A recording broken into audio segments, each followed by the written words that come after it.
Breve historia de los juegos de mesa y su desarrollo en las culturas a través de los tiempos.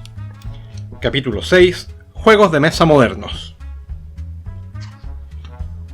La errática y colorida reinvención de los objetos de ocio lúdico. Si bien, en el caso de muchos de los juegos ancestrales o históricos, algunos de los cuales ya han sido mencionados en los capítulos anteriores, es posible trazar líneas o incluso ramas evolutivas a partir de raíces comunes, también existen muchísimos casos en los cuales dichos rastros se difuman y resulta un ejercicio sumamente complejo, incluso superfluo, el intentar rastrear sus influencias para situarlos dentro de un supuesto y especulativo árbol genealógico. Dicho lo anterior, es posible sostener que muchos juegos nacen de la sencilla generación espontánea, en la que el juego se desarrolla como una abstracción o como una adaptación lúdica de situaciones específicas o pertenecientes a la imaginación o a ciertas mitologías específicas. Del mismo modo en que las sociedades humanas se han ido volviendo cada vez más complejas a través de los tiempos, lo mismo que sus necesidades, los juegos de mesa también han tenido que ir evolucionando y adecuándose a dichas necesidades para poder satisfacer aquel sentido lúdico, mayor o menormente desarrollado, en cada grupo humano o periodo de tiempo determinado. Es así como resulta posible visualizar que, a través de la historia, los juegos de mesa cumplen, además de divertir y de rellenar los espacios de ocio, propósitos tan disímiles como pueden serlo el desarrollo de competencias y capacidades de diversas índoles, tener interpretaciones místicas, adivinatorias, religiosas o iniciáticas, constituir en sí mismo objetos decorativos, mobiliarios o incluso de arte, etc. Hasta aproximadamente el siglo XVIII existían dos naturalezas bastante diferenciadas en cuanto a la implementación corpórea de los juegos de mesa. Por una parte, la de los juegos casuales y no excluyentes, que podían ser practicados con los más diversos componentes que se tuviesen a mano, como podían serlo algunas semillas y ciertos agujeros perforados en el suelo, como lo era el caso de los juegos Kala, africanos, o en general cualquier juego que pudiese jugarse a través de una combinación de piezas móviles y diagramas sencillos dibujados sobre cualquier superficie esgrafiable. Y por la otra parte, aquellos conjuntos lúdicos más elaborados, que eran resultado de una producción artesanal y oficiosa y que solían tener componentes especializados, como dados, clavijas, tableros complejos, incrustaciones taraceas y demás. Adicionalmente, e independiente de la naturaleza y profundidad lúdica de estos juegos o de la calidad de la manufactura de sus componentes, todos estos solían obedecer a unas cuantas mecánicas y reglas sencillas de aprender, las cuales se traspasaban tradicionalmente de manera oral, o en los casos de juegos más profundos, podían en alguna ocasión llegar a ser materia de manuales, códices o tratados surgidos de esfuerzos de terceros, independientes, aislados y eruditos. Empero, en el año 1759, se produjo un hecho relevante dentro de la historia de los juegos de mesa. Un londinense, profesor de geografía, escritor y matemático, creó un juego al que tituló A Journey Through Europe, un viaje por Europa, en cuya impresión incluyó la siguiente inscripción: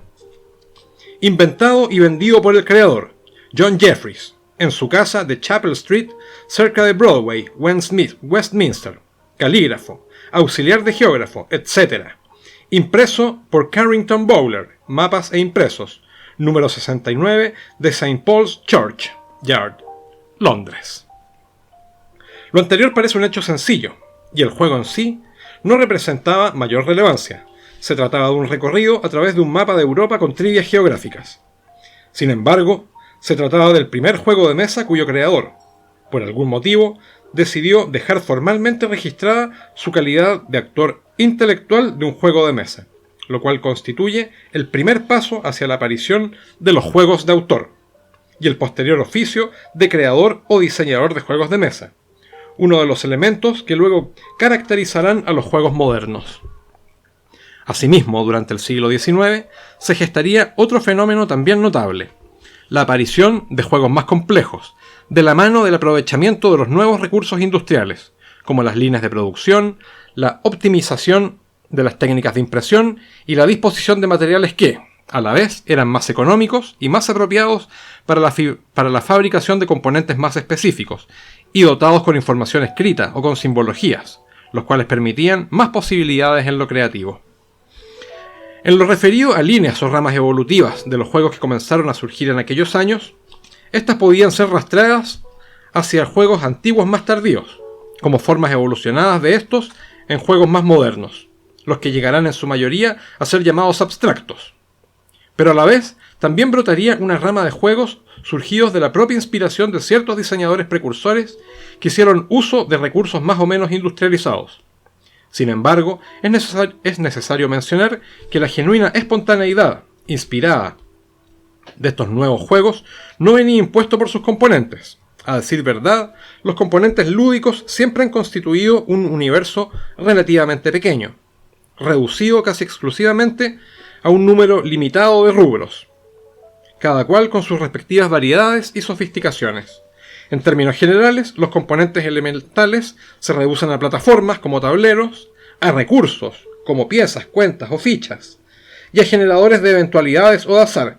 como cartas, dados, ruletas, etc. Por supuesto, también existen los híbridos entre unos y otros. Lo verdaderamente revolucionario que traerá consigo esta nueva generación de juegos de mesa serán los múltiples usos que sus autores otorgarán a aquellos componentes, el cómo estos serán combinados y en general cómo darán lugar al desarrollo de una gran cantidad de mecánicas de juego más sofisticadas que lo visto hasta entonces. La industrialización puso su parte en el sentido de hacer posible la producción masiva de ejemplares que lograban llamar la atención de un público familiar con cada vez mayor disponibilidad de tiempo para ocio, por medio de un producto estandarizado, atractivo a la vista, de razonable calidad, en gran cantidad y a precios asequibles.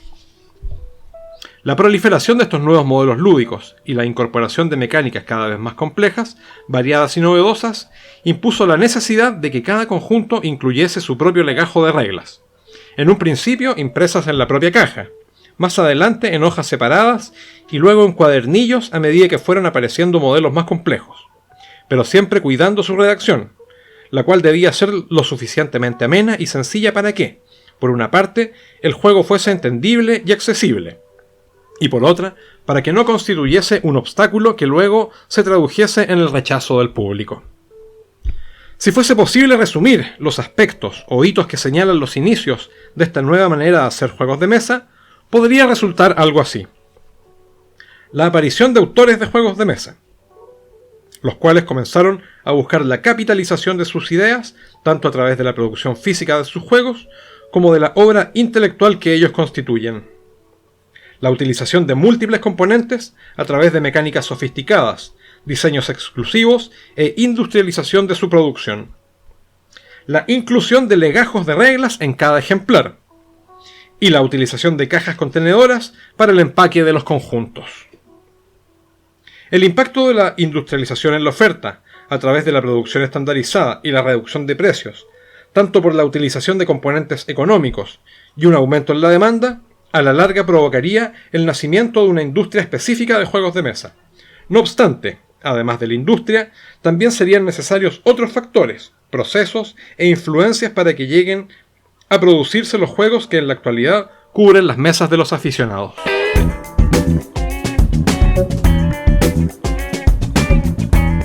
El período previo a los juegos de mesa modernos. Así como Dante Alighieri, Francesco Petrarca y Giovanni Boccaccio, entre otros, son considerados los precursores del Renacimiento. O si prefiere, Michael Ellis, Vico C. y el general lo son, a su vez, del género musical conocido como el reggaetón, la nueva generación de juegos de mesa también requeriría de un proceso de gestación y de sus propios precursores.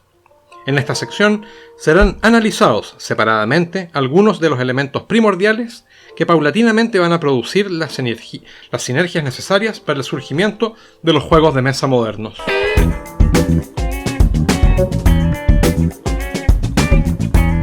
El surgimiento de las jugueteras, las editoriales y los juegos premodernos.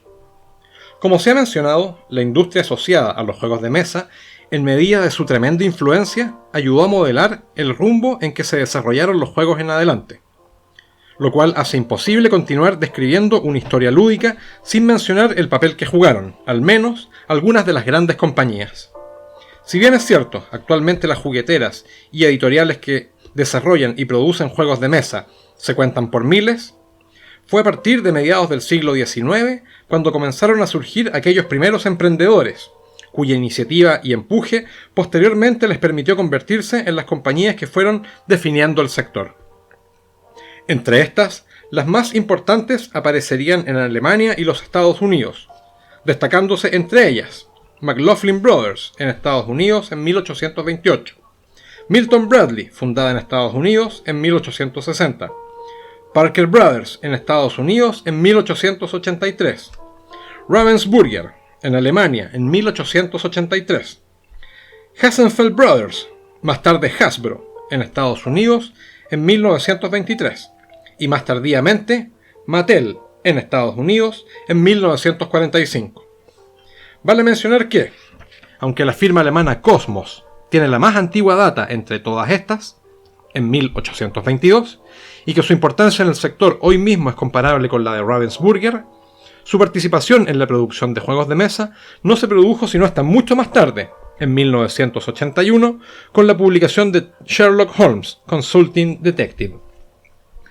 La mayoría de estas compañías o empresas nacieron como editoriales literarias o talleres manufactureros dedicados al rubro científico o educativo,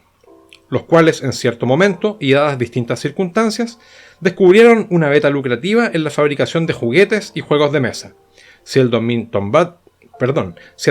Bradley la única de ellas que se dedicó, desde su fundación, exclusivamente a los juegos y divertimientos de sobremesa.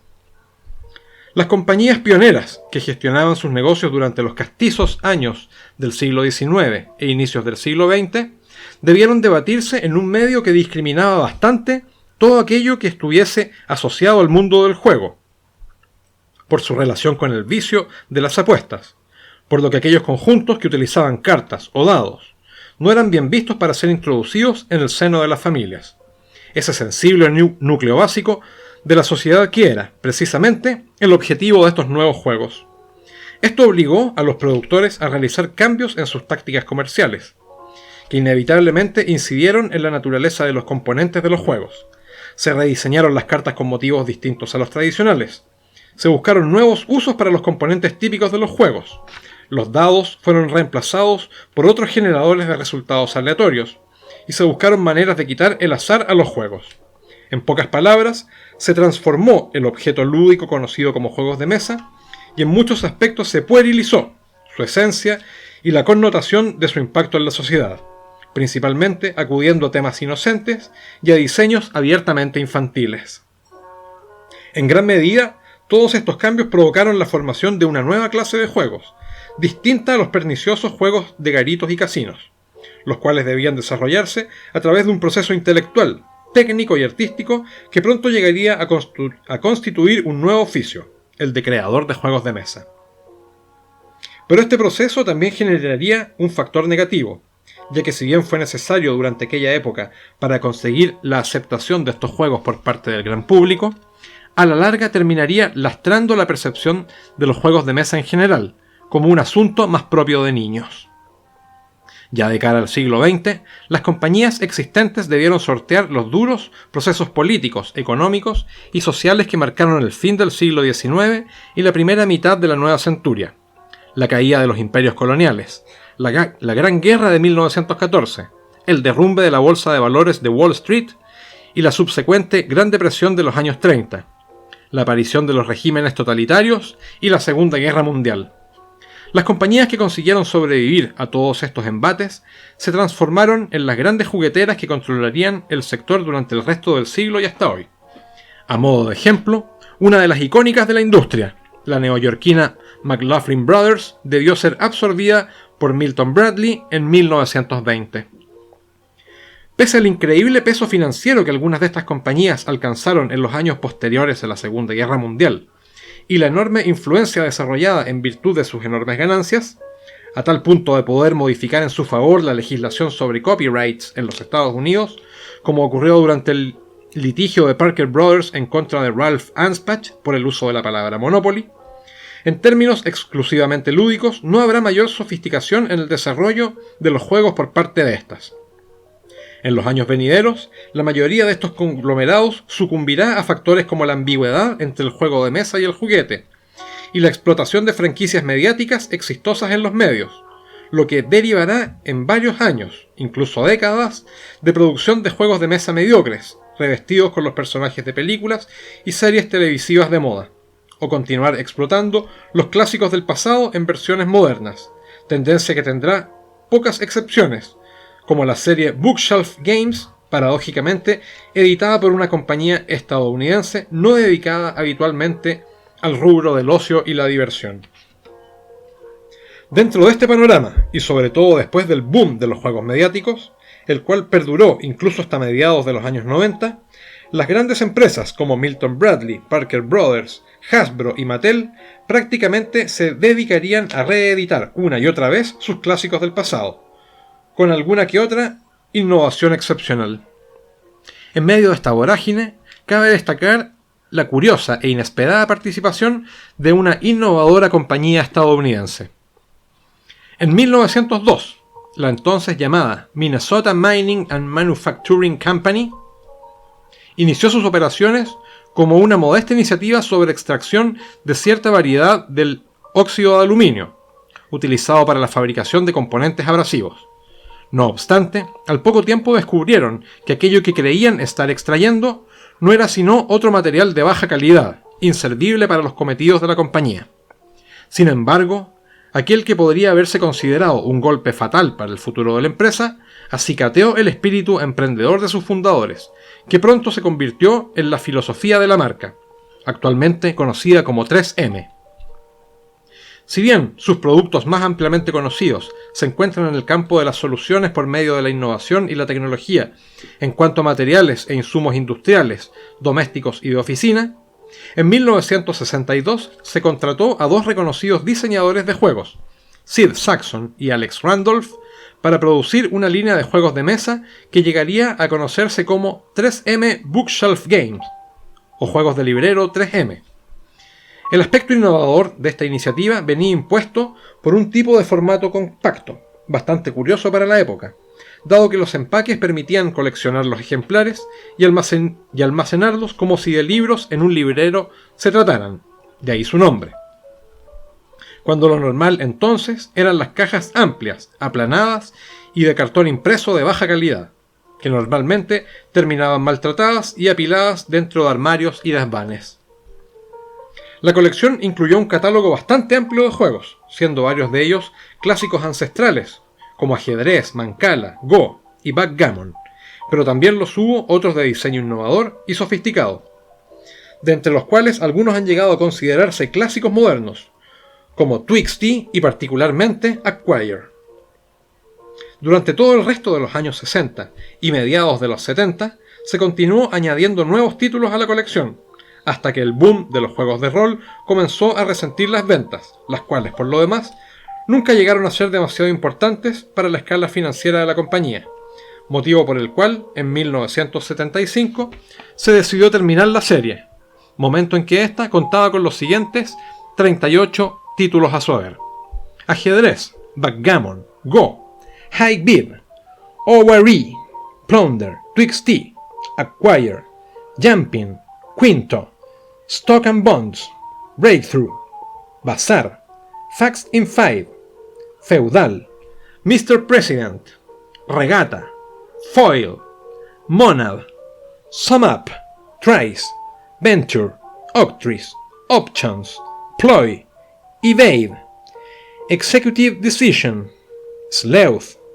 point of law, challenge bridge, challenge football, challenge golf at Pebble Beach, image, contigo e events. Posterior al cierre de la franquicia, esta fue adquirida en 1976 por la editorial especializada Avalon Hill, quienes continuaron produciendo algunos de los títulos en forma limitada hasta 1998. Juegos como Acquire, TwixT, Facts in 5 y Executive Decision han seguido siendo publicados por diferentes editoriales en fechas recientes, incluso hasta la actualidad.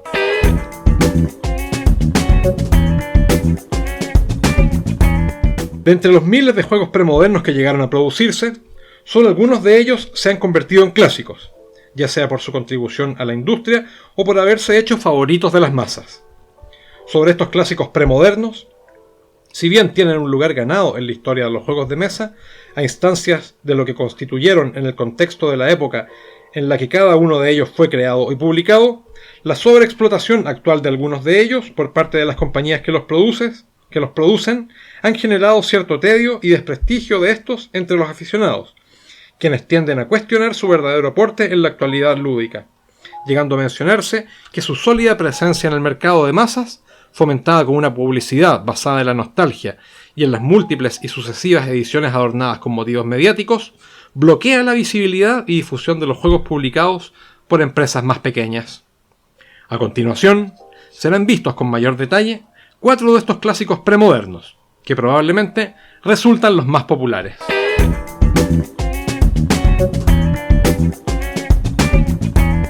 Monopoly. La historia de Monopoly resulta especialmente interesante y un ejemplo muy ilustrativo sobre la migración del juego manufacturado en forma doméstica hacia el desarrollo industrial de estos. Si bien este juego fue patentado en 1935 en los Estados Unidos por parte de Charles Darrow y desde entonces publicado infatigablemente por Parker Brothers,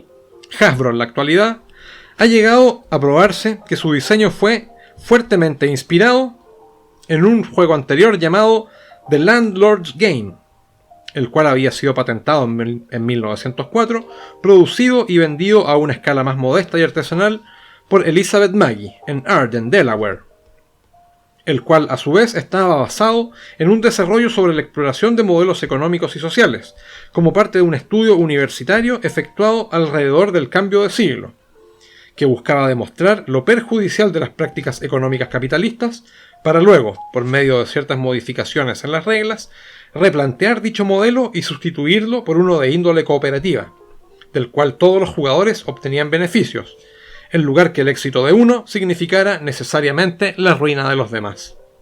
Curiosamente, también se ha especulado sobre la probable influencia de un juego ancestral y de origen indígena, el Son Al, o Juego de la Lesna, de los indios Kiowa u otro similar, cuya plataforma de juego y mecánica de movimiento resultan muy familiares con las del juego de Magie,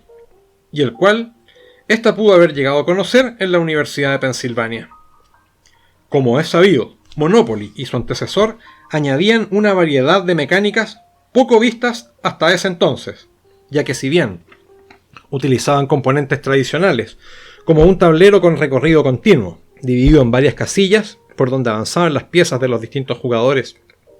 a través de tiradas de dados, resultaba novedoso el hecho que las casillas gatillaban efectos variables y de distinta naturaleza, algunos relativos al azar, pero también otros asociados a la administración. Esta sofisticación estaba dada por una serie de mecánicas más complejas que las habituales, como la activación de eventualidades a través de tarjetas con información específica y con resultados beneficiosos o perjudiciales, como lo son las tarjetas de fortuna y de arca comunitaria. Asimismo, la integración de un sistema económico a base de propiedades inmuebles y la disposición de recursos financieros en efectivo, en activos y en pasivos, que permitían la interacción más profunda entre los jugadores, incluyendo la negociación, las subastas, el cobro de intereses y algunas otras. The Landlord's Game, de Elizabeth Magie, llegó a proliferar bastante en los términos que permitía su producción más bien doméstica artesanal, proceso en el que además también contribuyeron en aquella proliferación las múltiples copias caseras que comenzaron a surgir, las cuales incluso proponían nuevas reglas y escenarios adaptados a las respectivas localidades de allí donde afloraban. Se cree que fue de ese proceso como Darrow llegó a tener contacto con el juego de Magie. En aquel tiempo, Charles Darrow se dedicaba a la venta de equipos de calefacción en el estado de Pensilvania, y en sus ratos de ocio se dedicó a sofisticar el The Landlord's Game, situándolo temáticamente en Atlantic City, ciudad de la cual recogió los nombres de las calles, avenidas y parques que adornan el tablero. Darrow presentó su modelo a Parker Brothers en 1933, pero la empresa lo rechazó, argumentando que el juego adolecía de al menos 57 fallos de diseño. Lejos de desanimarse, Darrow decidió producir el juego en forma personal, esfuerzo que dio sus frutos en 1934, cuando salían de su propia casa varias cajas con el rótulo Monopoly en su cubierta. El éxito de Darrow fue tal que Parker Brothers decidió echar pie atrás en su negativa y comprarle los derechos de producción del juego. Sobre la patente por Monopoly que Charles Darrow obtuvo en 1935, existen dos versiones sobre el propósito que éste perseguía. Una de ellas habla sobre la intención de impedir la proliferación de clones del juego que comenzó a surgir prácticamente al momento mismo de poner el suyo a la venta, pero principalmente para impedir que Parker Brothers pudiese utilizar su conocimiento privilegiado del desarrollo de este para luego publicar una versión propia del juego. La otra versión, un tanto más oscura, pero no por ello menos posible, argumenta que fue la misma Parker Brothers la que condicionó la compra de los derechos del juego, obligando a Darrow a patentarlo previamente. Esta idea cobró fuerza muchos años más tarde, durante los juicios que la compañía emprendió en contra de Ralph Anspach, durante gran parte de los años 70, en demanda de sus derechos sobre el uso de la palabra Monopoly. En ellos, Anspach puso en evidencia la campaña de eliminación sistemática que Parker Brothers inició posterior al lanzamiento de Monopoly, para erradicar la memoria de cualquier otra versión anterior y posterior del juego,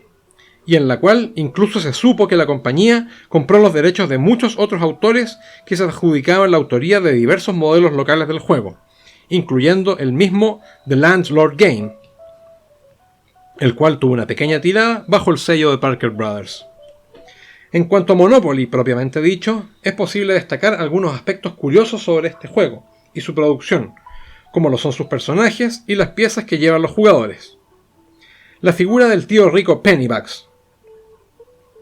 más conocido como Señor Monopoly, paradójicamente no nació con este juego, sino con otro juego de comercio llamado Dig, publicado en 1940, también por Parker Brothers, en el cual el simpático ricachón aparecía en la caja y en las tarjetas de eventos. A su vez, el nombre del personaje no se definió sino hasta 1946, cuando protagonizó su propio juego homónimo, Rick Uncle, Tío Rico. De hecho, este personaje, creado por el artista Daniel Fox,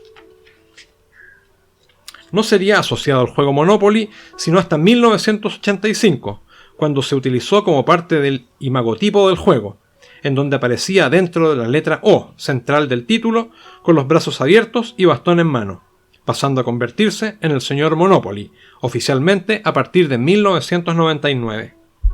Asimismo, también es sabido que los otros personajes que aparecen en el tablero de juego, el prisionero en la esquina de la cárcel y el policía de la esquina contraria, llevan por nombres Jake de Jailbird y Oficial Mallory, respectivamente. Muchos de estos detalles han sido revelados por Philip E. Urbans, un ejecutivo de Parker Brothers, en sus libros La campaña de Monopoly, Los creadores de juegos, la historia de Parker Brothers y Monopoly, el juego más famoso del mundo. Otro detalle curioso del señor Monopoly proviene desde la revista Forbes, la cual, entre 2002 y 2013, confeccionó anualmente la Fictional 15, una lista con los 15 personajes de ficción más ricos. Pues bien, la mascota de Monopoly llegó a figurar 5 veces, en 2006 con el 6º lugar, en 2009 en el 15º lugar, en 2011 en el 9º lugar, en 2012 en el 10º lugar y en 2013 con el 13º lugar, compartiendo palmarés con otros personajes, tales como el eterno número 1, Rico McPato, el alter ego de Iron Man, multimillonario, filántropo y playboy, Tony Stark, y el malvado dragón Smaug el Magnífico, de la obra de J.R.R. Tolkien, entre muchos otros. Por su parte, las piezas de los jugadores representan otro de los elementos característicos de Monopoly. Originalmente eran 6, para un máximo de 6 jugadores: el dedal, el cañón, la taza, la chistera, el zapato y el buque acorazado. Pero más tarde irían cambiando, saliendo unas y entrando otras, como el auto de carreras, la carretilla o el perrito. El cambio más reciente en la versión clásica del juego ha sido la entrada de la pieza del gato en reemplazo del dedal, la cual se había mantenido desde la versión original de 1934. Como sea, Monopoly ha constituido, desde el momento de su publicación en 1934, un inmenso éxito de ventas, editado y reeditado en múltiples oportunidades y en distintas versiones. Hoy en día continúa siendo producido por Hasbro, la cual ha explotado su éxito a través del lanzamiento de múltiples versiones, sencillamente temáticas o bien alternativas con cambios y sofisticaciones en sus mecánicas y componentes. Sin embargo, además existen muchas otras versiones no oficiales de este clásico premoderno, copias de nivel y producción local, las cuales suelen cambiar el título y la nomenclatura característica de este, asociándola al interés propio del lugar allí donde se producen. Algunas de estas versiones locales clonadas importantes son el Palais en España, Estanciero en Argentina, Metrópoli o Mi Gran Capital en Chile, y The Gloucester Game, producido por la YMCA en Reino Unido.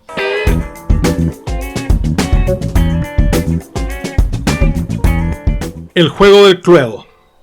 Este popular juego con mecánica de deducción a través de preguntas y descartes fue creado y publicado en 1944 por Anthony Ernest Pratt, junto con su esposa Elva, en Inglaterra. La semilla del Cluedo nació mientras Pratt desarrollaba su carrera como músico para hoteles y reuniones, ambiente en el cual desarrolló un curioso servicio de entretenimiento paralelo, consistente en la organización de misterios preconstruidos que los asistentes e invitados debían resolver a través de un relato y pistas escondidas en los salones y habitaciones. Con la llegada de la Segunda Guerra Mundial, Anthony Pratt fue reclutado para trabajar en una fábrica de partes para tanques, lugar en el cual tuvo la idea de envasar aquellos misterios preconstruidos dentro de una caja, con la intención de que pudiese ser jugado en los refugios contra los bombardeos, de los cuales fue víctima todo el sur de Inglaterra a partir del año 1940 por parte de las fuerzas del Tercer Reich. El nombre original del juego fue Murder, pero cuando la pareja presentó el prototipo en Waddington Games, en 1948, el ejecutivo Norman Paxton decidió cambiarle el nombre a Cluedo, una combinación de palabras entre el inglés clue, que significa pista, y Ludo, el nombre del popular juego descendiente del Pachisi hindú. Como tema para el juego, los Pratt escogieron un asesinato ocurrido durante una reunión social celebrada en la mansión Tudor,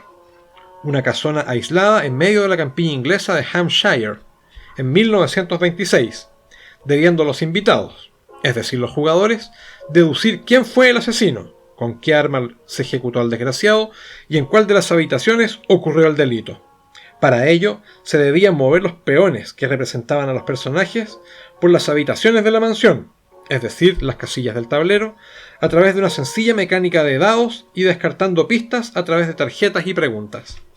El juego fue publicado simultáneamente en 1949 por Waddington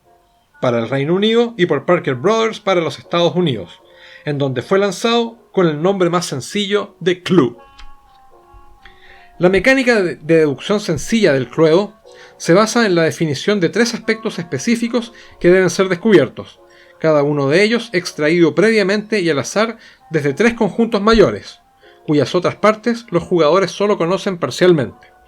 Información que se van compartiendo a través de preguntas, de cuya elaboración, ingenio y agudeza depende en gran medida la posibilidad de descartar antes que los demás jugadores todos los elementos conocidos,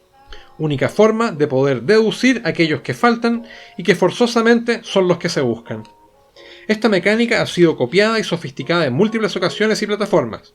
Algunos juegos de más sofisticados que utilizan la mecánica de deducción simple del Cluedo son Mastermind, de Mordecai Murwitz, de 1971, El misterio de la abadía, de Bruno Faidutti y Serge Laguette, en 1995, y Mystery Express, de Antoine Bauza y Serge Laguette, de 2010. Un aspecto interesante del Cluedo es el reparto de sus personajes, es decir, los invitados sospechosos que, a la vez, son encarnados por los propios jugadores, que ya son una característica inseparable del juego. En la versión original, este reparto incluía 10 personajes: Dr. Black, Mr. Brown, Mr. Gold,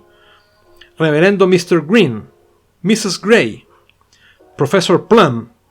Miss Scarlet, Nurse White, Mr. Silver y Colonel Yellow. Originalmente, la víctima del asesinato era cualquiera de estos personajes, escogido por los jugadores al azar de entre aquellos que no se utilizarían, ya que dada la cantidad de jugadores, siempre sobraba a lo menos uno. Más adelante, con las versiones inglesa por parte de Waddington Games y norteamericana de Parker Brothers, se definió como eterno asesinado al anfitrión el Dr. Black, o satíricamente Mr. Body, una corrupción intencional de la palabra cuerpo. En algunas versiones quitándolo de la lista de personajes y reduciendo esta a la casi definitiva de 6 personajes, la señorita Escarlata o Miss Scarlet, una especie de femme fatale, el coronel amarillo, Colonel Yellow, más tarde llamado Colonel Mustard o Mostaza, un rancio cazador colonialista y ultraconservador, la señora Blanco, Mrs. White, la ama de llaves de la mansión, el reverendo verde, Reverend Green, un sacerdote anglicano e hipócrita, Madame Peacock, Mrs. Peacock, una dama madura pero aún atractiva, y el profesor Ciruela, Professor Plum, un docente relativamente joven con aspecto intelectual y agudo. Como puede observarse, los nombres de los personajes se asocian a los colores de los peones que los representan sobre el tablero. Asimismo, el orden de juego de estos 6 personajes venía impuesto en las reglas, el mismo aquí señalado. Durante los años venideros han salido distintas versiones y hasta una película de este juego, las cuales han eliminado algunos personajes, añadido otros nuevos y también han ahondado más en sus respectivas características y motivaciones. En la actualidad, los personajes del juego son la señorita Escarlata, el coronel Mostaza, el señor Verdi, la señora Azulino, el profesor Moradillo y la más reciente, la doctora Orquídea, una atractiva científica de aspecto oriental, experta en plantas venenosas e hijastra del Dr. Black, la cual destaca por ser el primer personaje femenino con una profesión académica, la cual utiliza el peón rosado.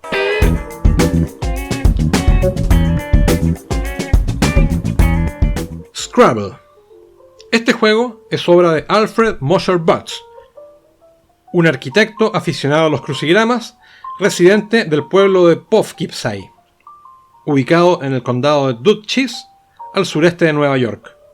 En 1938, Butts construyó el primer prototipo de lo que más tarde se convertiría en Scrabble, a base de otro juego que había creado unos años antes llamado Léxico, y que también utilizaba piezas de madera con letras, pero que carecía de tablero. Léxico, en realidad, consistía en un modelo lúdico bastante sencillo en el que los jugadores puntuaban formando palabras con letras cogidas al azar.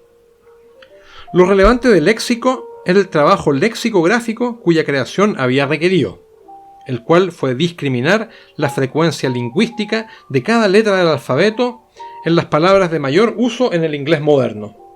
para luego poder definir un valor relativo de cada una y así poder determinar la proporción y cantidad de piezas necesarias para cada letra en el conjunto que el conjunto debía incluir, para lo cual Butts realizó un concienzudo estudio sobre las primeras planas de los periódicos New York Times, Saturday Evening Post y el New York Herald Tribune. Se desconoce si acaso Butts habría llegado a cotejar los resultados de su estudio con otros trabajos similares, pero cabe preguntarse si, al menos, habría llegado a conocer aquel cuento titulado El escarabajo de oro de Edgar Allan Poe, para el cual el escritor debió de haber realizado 100 años antes un trabajo similar al de Butts. Dicho aquello, resulta interesante realizar el ejercicio de cotejar, a través del estudio de Butts, uno de aquellos antecedentes sin referencia alguna que Poe solía postular en sus relatos como verdades absolutas.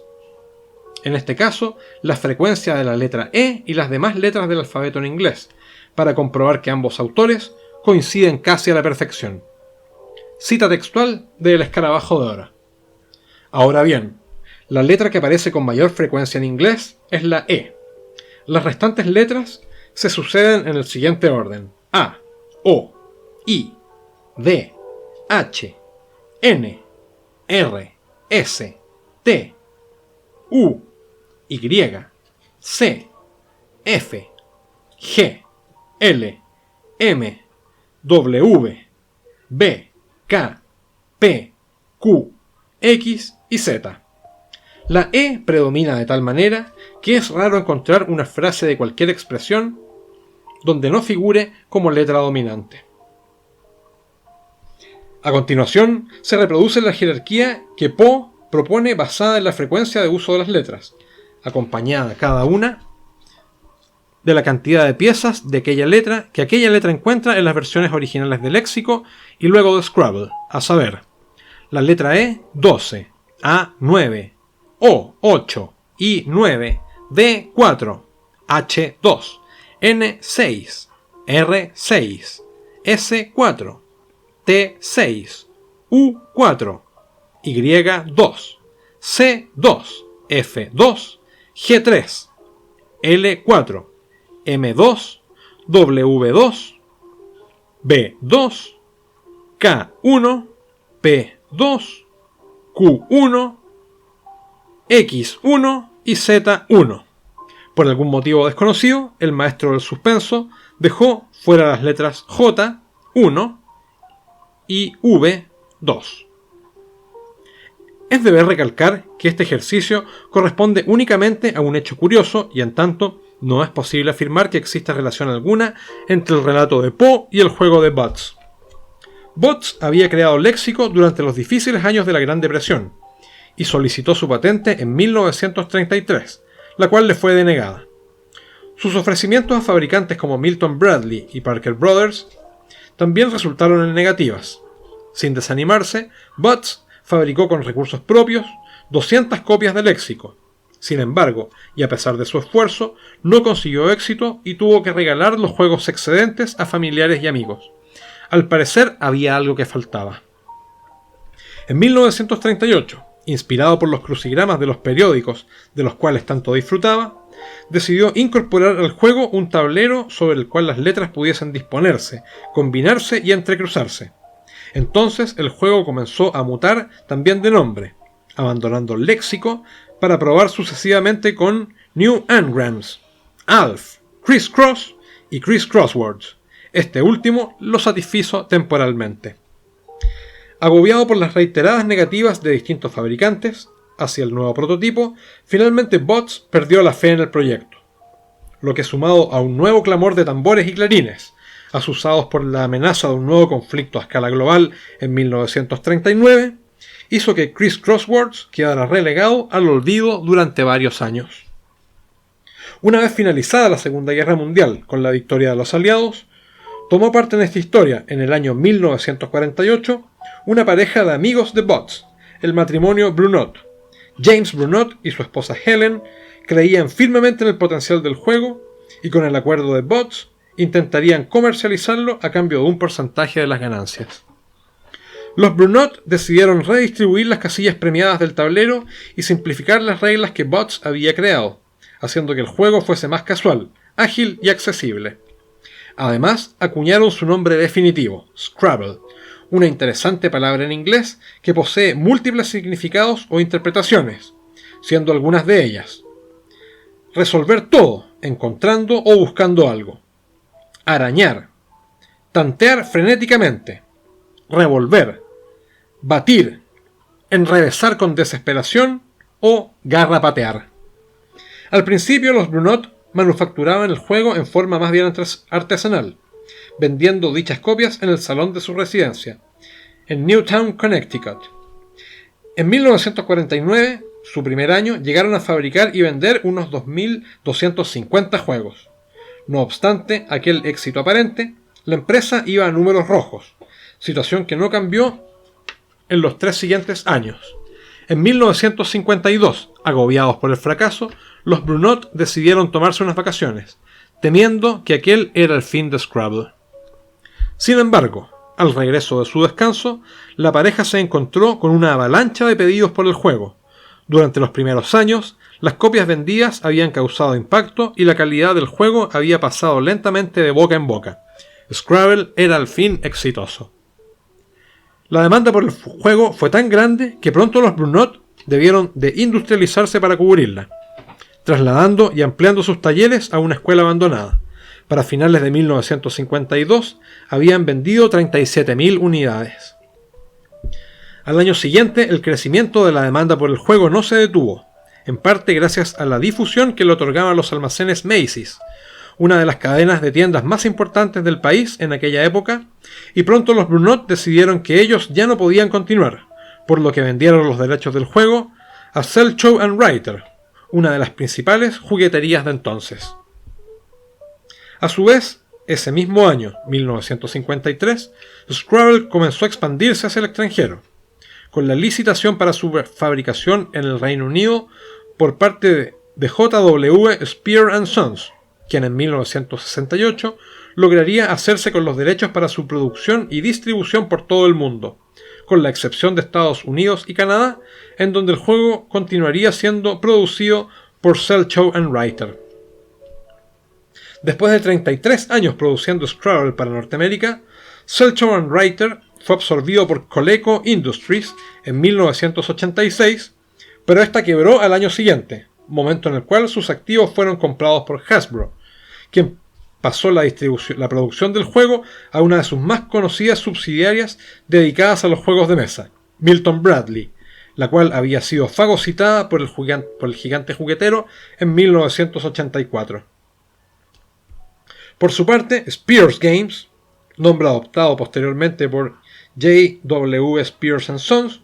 fue adquirida por el otro gigante, Mattel, en 1994, la cual actualmente conserva los derechos de producción de Scrabble fuera de Estados Unidos y Canadá. De ahí las dos distintas ediciones de Scrabble tradicional que es posible encontrar actualmente.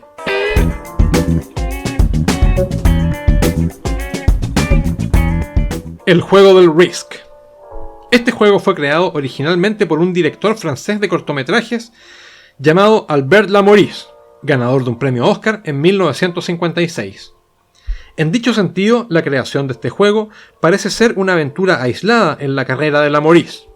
seguramente influenciada por los eventos de la Segunda Guerra Mundial, aunque aquello solo puede ser establecido en el campo de las suposiciones. El nombre original que Lamoris le otorgó a su juego era La Conquête du Monde, o La Conquista del Mundo, y pese a que lo había creado en alguna fecha cercana al año 1950, solo se dedicó a publicarlo 7 años más tarde por medio de la editora Miró Company, posiblemente aprovechando la influencia que le otorgaba la fama que había alcanzado como director premiado con la estatuilla dorada de la Academia de Artes y Ciencias Cinematográficas. La popularidad que alcanzó el juego de Lamoris pronto cruzó el Atlántico y Parker Brothers decidió publicarlo en Estados Unidos a partir de 1959. Sin embargo, los directivos de la empresa, teniendo en cuenta lo cercano que se encontraban aún los terribles efectos causados por la Segunda Guerra Mundial, y con el terror de la Guerra Fría en ciernes, consideraron que el nombre La Conquista del Mundo podía resultar poco apropiado para un juego cuyo tema era el de una guerra a nivel global, por lo que decidieron cambiarlo a Risk. El porqué de dicho nombre, palabra en inglés que quiere decir riesgo, no tiene mayor explicación, pero existe una versión no acreditada que habla sobre las iniciales de los nombres de los 4 nietos de un ejecutivo de Parker Brothers. Además del cambio de nombre, la compañía estadounidense se tomó varias libertades sobre las mecánicas de juego y las reglas inventadas por Lamoris, todas ellas en virtud de otorgar al modelo una mayor simplicidad y de reducir el tiempo estimado de juego, el cual solía ser bastante superior que las cerca de 2 horas que tomaba el nuevo modelo americano. Bajo la dirección de Parker Brothers, el juego fue mutando bastante en las consecutivas ediciones posteriores, cambiando de componentes, tema, reglas y mecánicas, cambios todos apuntados a mejorar la experiencia de juego y por supuesto mejorar las ventas. La edición más famosa de Risk, llamada la clásica, fue aquella con concepto de guerras napoleónicas, que introdujo las tropas de infantería, caballería y artillería a base de figuras plásticas en 1993.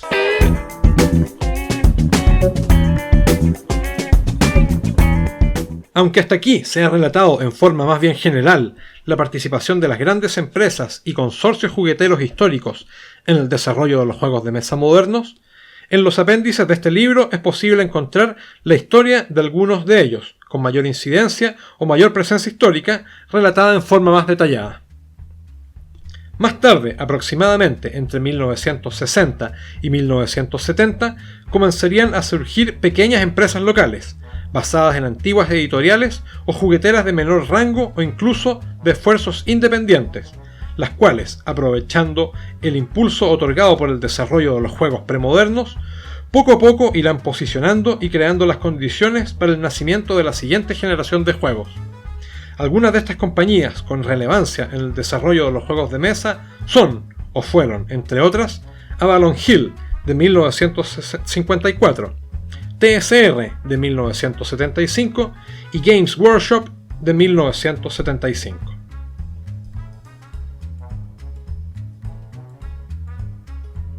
Y hasta aquí el episodio número 15 de esta breve historia de los juegos de mesa, sobre juegos premodernos y precursores de los juegos de mesa modernos.